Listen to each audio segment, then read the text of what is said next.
ٹھیک ہے، جو حدیث مبارکہ میں نے سنائی ہے، آپ کے اندر جرت ہے کسی کے اندر بھی؟ آج جتنے رافضی ہیں یا جتنے بھی صحابہ پہ تان کرنے والے ہیں، انجینئر صاحب تیرا یہ جو الزام ہے، اور جو تو آپ کہہ رہا کہ میں اگر ایسے ویسے ہوتا، او بھائی اس وقت تو اندر تیری اگلے نے توڑ لا دینی سی، تینوں تو چھڑنا ہی نہیں سی ایک منٹ چی، بقول آپ کے تو انہوں نے کسی کو بھی نہیں چھوڑا، بقول آپ کے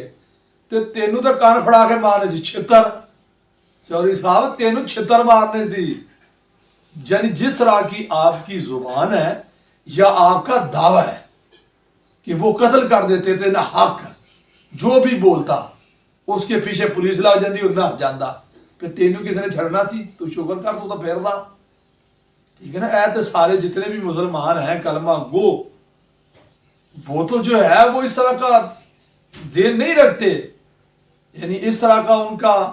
جو ذہن ہے ہی نہیں، جس طرح تو لوگوں کو بتلا رہا ہے۔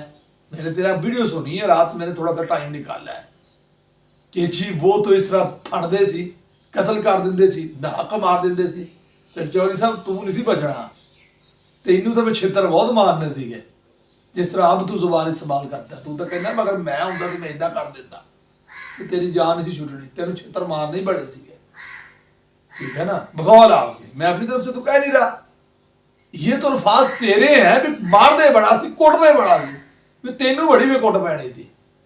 سب تو زیادہ چھتر پڑنے تینوں سی۔ اور اگلی بات میں نے حدیث مبارکہ سنائی ہے، حوالہ میں نے دیا ہے،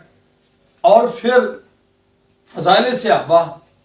آپ نے بھی بعض کتابوں کے اندر اس کے حوالے دیے ہیں، میں نے رات ٹائم نکال کے کچھ ویڈیو آپ کی دیکھی ہے۔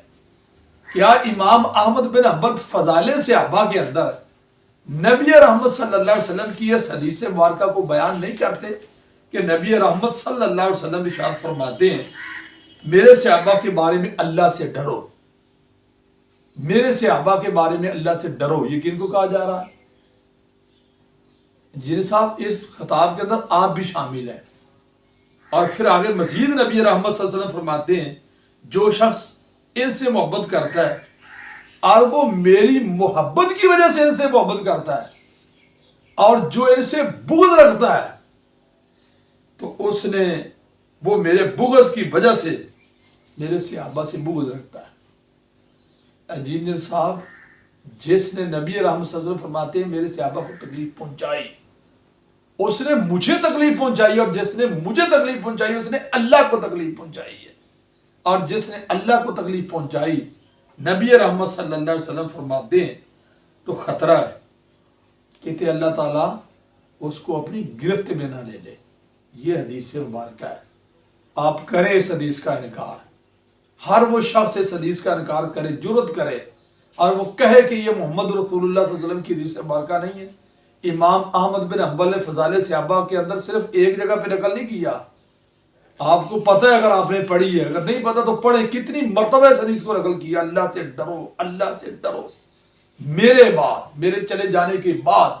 میرے صحابہ کو نشانہ نہ بنانا۔ یارو یہ حدیث رسول اللہ کی طرف سے، وہی اللہ کا رسول صلی اللہ علیہ وسلم فرما رہا ہے، پھر کسی کو عقل حاصل نہیں ہے کہ وہ صحابہ سے بغض رکھے، صحابہ کو تکلیف پہنچائے۔ جب حدیث میں آ گیا یعنی صحابہ کا جو معاملہ ہے وہ تو اللہ کے سپرد ہے، اللہ حکم لگائیں، اللہ پکڑیں، اللہ جزا دیں، اللہ سے کریں، یہ اللہ کے اختیار میں سارا کچھ، وہی یہ کہہ رہی ہے، محمد رسول صلی اللہ علیہ وسلم کی تعلیمات یہ کہہ رہی ہے۔ تو میں نے ایک حدیث داسی ادھا دی، ایسی حدیث کہ نبی صلی اللہ علیہ وسلم فرمایا میرے صحابہ تو بعد اگر ان کو غلطی ہوگی تسی انہیں تو رج کے ٹکا کے انہیں جرا کرے جی، اے حدیث ہے کوئی اختیارات ہے یا کہ نبی صلی اللہ علیہ وسلم نے کوئی حدیث مبارکہ بیان کی تھی اور بھی اتنے 100 سال بعد ایک انجینئر آؤگا انہوں اختیار ہوگا پورا اور وہ ٹکا کے تنقید کرو گا، صحابہ جی میں تو دل چاہے وہ نہیں کرے گا، اے حدیث ہے تیرے کو کوئی ادھا دی؟ بہرحال میں نے یہ 2 حدیثیں سنائی ہیں، جو میں نے حدیثیں 2 سنائی ہیں نا زبردست 2 حدیثیں ہیں، اور عبداللہ بن عباس رضی اللہ تعالیٰ نے امام احمد بن حنبل فضائل صحابہ میں یہ بات لکھتے ہیں، عبداللہ بن عباس رضی اللہ فرماتے ہیں کہ صحابہ کے بارے میں اللہ تعالیٰ نے استغفار کرنے کا حکم دیا ہے، ٹھیک ہے نا، ان پہ جرح کرنے کا حکم نہیں دیا، تنقید کرنے کا حکم نہیں دیا۔ بہرحال آپ نے جینی صاحب کا پہلا موقف بھی سنا ہے اور دوسرا بھی سنا ہے، حدیث